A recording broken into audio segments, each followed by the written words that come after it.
देती हूँ।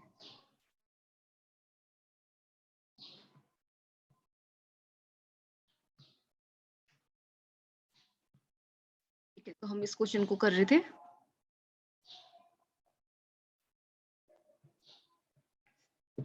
ठीक है, तो हमारे पास में इसके बाद के स्टेप्स आएंगे, all terms will be 0।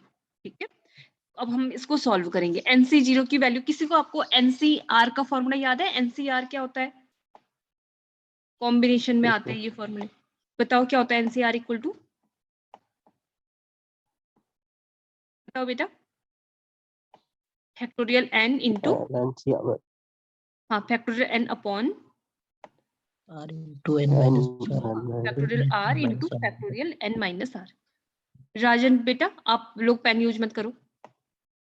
Into factorial n minus r। और NPR का फॉर्मूला क्या होता है?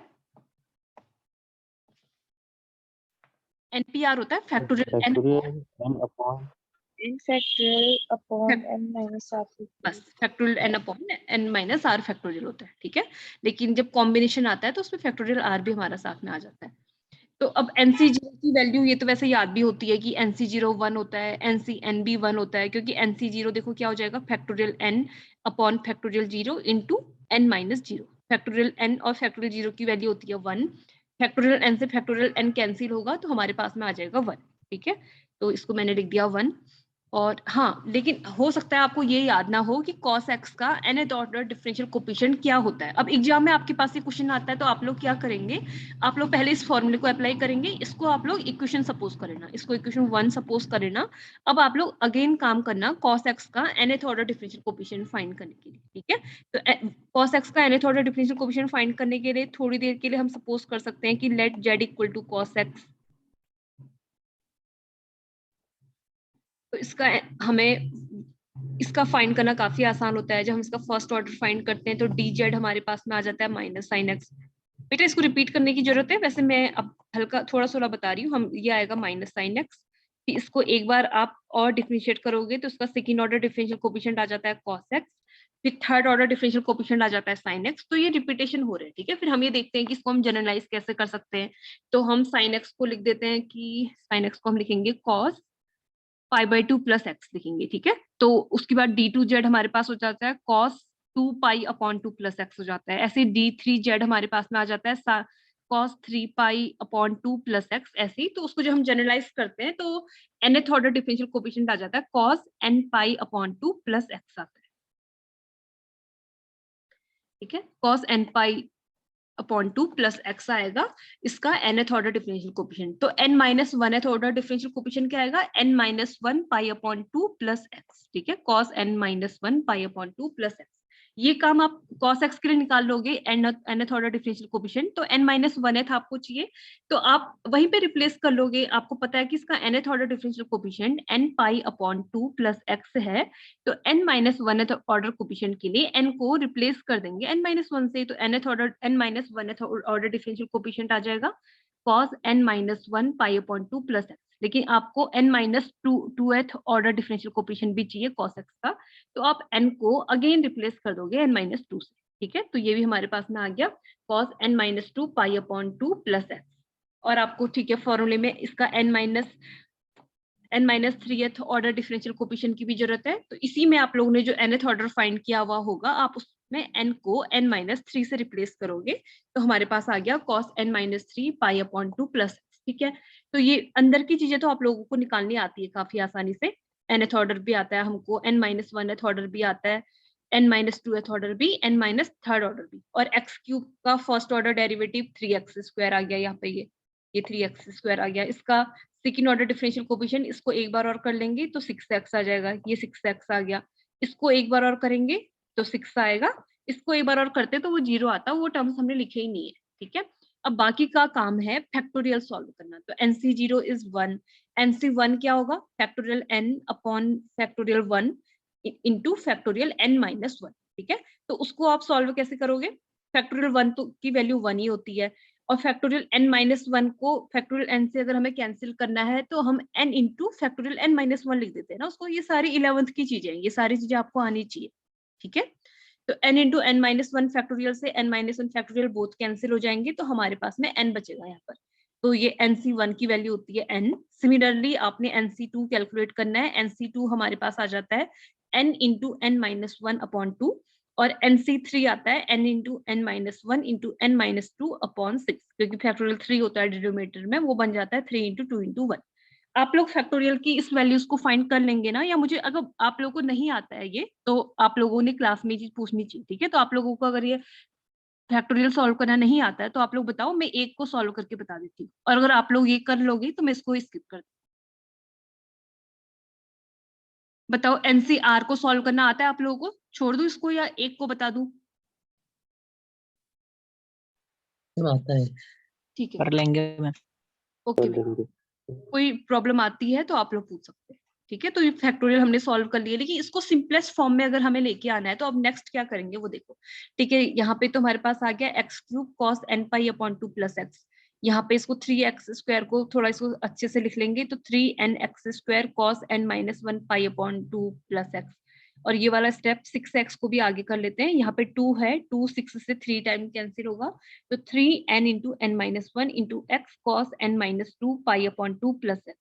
यहाँ पे 6 है, यहाँ भी 6 है, बोथ कैंसिल हो जाएंगे। हमारे पास में आ गया n into N minus one into N minus two cos n minus three pi upon two plus x, ठीक है। लेकिन इसके बाद में आपको ट्रिग्नोमेट्रिक फॉर्मूले आने चाहिए इसके बाद का सॉल्व करने के लिए। अगर एग्जाम में प्रूफ करने को नहीं आता है तो आपकी चॉइस है कि आप इसको छोड़ सकते हैं कहीं पर भी, आपको जहां तक सॉल्व करना आता है वहां तक। देखिए, अगर एग्जाम में प्रूफ करने के लिए आ जाएगा कि इसका ये आंसर लेके आओ, तो आपने ये ट्रिग्नोमेट्रिक फॉर्मूलाज यूज करने पड़ेंगे, अदरवाइज आप लोग इसी स्टेप तक भी काम कर सकते हो। लेकिन बहुत ज्यादा क्वेश्चन में अगर आप एग्जाम में आंसर बहुत बिखरा हुआ सा लिखेंगे तो उसमें पूरे मार्क्स नहीं मिलते। अगर आप उसको जितना वो सिंपलेस्ट फॉर्म में आ सकता है उतना लेके आएंगे तो फुल मार्क्स मिलते हैं, ठीक है। तो इसके आगे हम क्या कर सकते हैं, देखो हमारे पास में देखो है यहाँ पे ये कॉस में है, ठीक है। पहले ऊपर वाली लाइन में देखना, ये कॉस में है, ये भी अगेन कॉस में है, ये भी कॉस में है, ये भी कॉस में है, ठीक है। लेकिन इनको ये cos n pi upon two है। यहाँ पे अगर मैं इसको इस ब्रैकेट को ओपन करती हूँ तो ये आ जाएगा n pi upon two minus pi upon two plus x. और यहाँ पर से अगर मैं इस माइनस को कॉमन ले लूँ इस वाले टर्म में से, इस वाले टर्म में से अगर मैं माइनस को कॉमन लेती हूँ, 3nx² कॉस माइनस कॉमन ले लूंगी तो pi by two minus N pi upon two plus X आ रहा है, ठीक है। तो हमारे पास में कॉस और कॉस माइनस एक्स, याद है आप लोगों को कॉस माइनस एक्स क्या होता है? कॉस कॉस एक्स होता है, ठीक है। तो cos minus pi by two minus N pi upon two plus x इस कॉस, अब इस माइनस को हटा देते हैं, ये प्लस हो जाएगा, cos pi by two minus N pi upon two plus x होगा। अब बताओ कि cos pi by two minus theta क्या होता है? Sine theta. And this cos pi minus theta second quadrant में आएगा, माइनस कॉस थीटा हो, माइनस कॉस थीटा। ठीक है, माइनस कॉस थीटा, ठीक है। तो बस ये दो फॉर्मूले हमारे यूज होने वाले हैं। Cos pi by two minus theta यहाँ पे से आ जाएगा साइन, देखो sine N pi upon two plus X, sine theta आ गया। अब यहाँ पे कॉस माइनस एक्स पहले कॉस एक्स आएगा, तो माइनस से कोई भी यहाँ पे इफेक्ट नहीं पड़ने वाला, और कॉस पाई माइनस थीटा हो जाएगा माइनस कॉस थीटा, ठीक है। तो ये आ गया माइनस साइन, ये आ गया 3n into 3n minus one into x. यहाँ पे एक्स भी होगा, ये मेरा मिस हो गया है, इसको आप लोग लिख लेना, यहाँ पे एक्स भी होना चाहिए था, into x cos n pi upon two plus x. और यहाँ पे cos 3 pi upon two minus cos minus x cos x हो जाएगा, फिर cos 3 pi by two minus x है, 3 पाई बाई टू यानी कि 270, वो थर्ड क्वाड्रेंट में आएगा। तो cos 3 pi by two minus theta क्या होना चाहिए?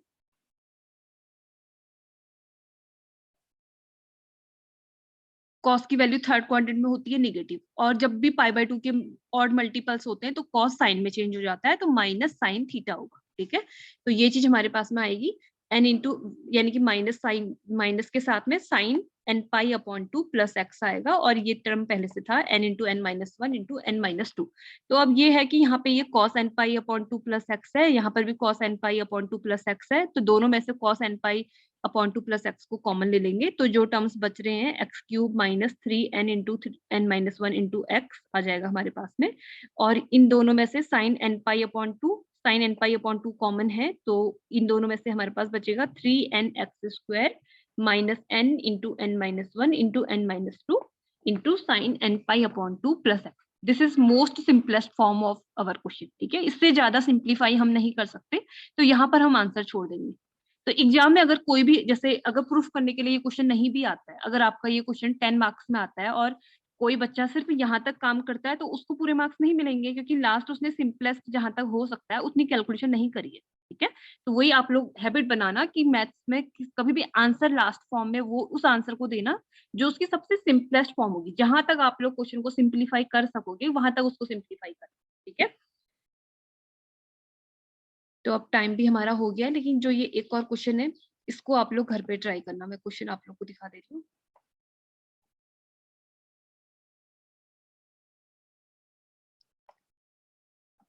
देखो, nth order differential coefficient find करना है। जो लेबनिज फॉर्मूला है उसकी हेल्प से करने की कोशिश करना। कोई भी एक जना ट्राई, लेकिन इसको जरूर करना, ताकि मैं आपको बताऊं कि लेबनिज से करने पे, डायरेक्ट लेबनिज लगाने पे इसमें कैलकुलेशन काफी डिफिकल्ट कॉम्प्लिकेटेड आ जाती है, तो इसमें कुछ हमें ट्रिक्स लेनी पड़ती है। तो आप लोग इसको लेबनिज की हेल्प से, जो मैंने आपको लेबनिज फॉर्मूला बताया प्रोडक्ट ऑफ टू फंक्शंस के nth ऑर्डर डिफरेंशियल कोएफिशिएंट को फाइंड करने के लिए, आप उसकी हेल्प से इसका nth order differential coefficient find करने की कोशिश करें, ठीक है। यहाँ पर भी अगर आप लोग उसमें पूछूं कि इन दोनों में से फर्स्ट और सेकंड किसको मानेंगे, तो ये x की पावर n-1 हमारा एक पॉलिनोमियल है ऑफ डिग्री n-1। तो इसका n-1th ऑर्डर डेरिवेटिव क्या होगा, मैं आप लोग को बार बार बोल रही हूँ कि ये आपको याद हो जाएगा, इसलिए मैं बार बार बता रही हूँ कि x की पावर n का nth ऑर्डर डिफरेंशियल कोएफिशिएंट मैंने आपको बताया था कि फैक्टोरियल n होता है, ठीक है।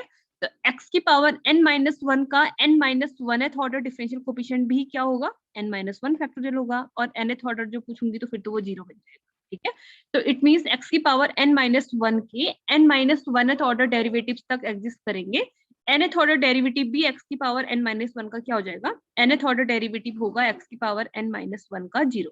तो n+1th ऑर्डर डेरिवेटिव भी 0 होगा।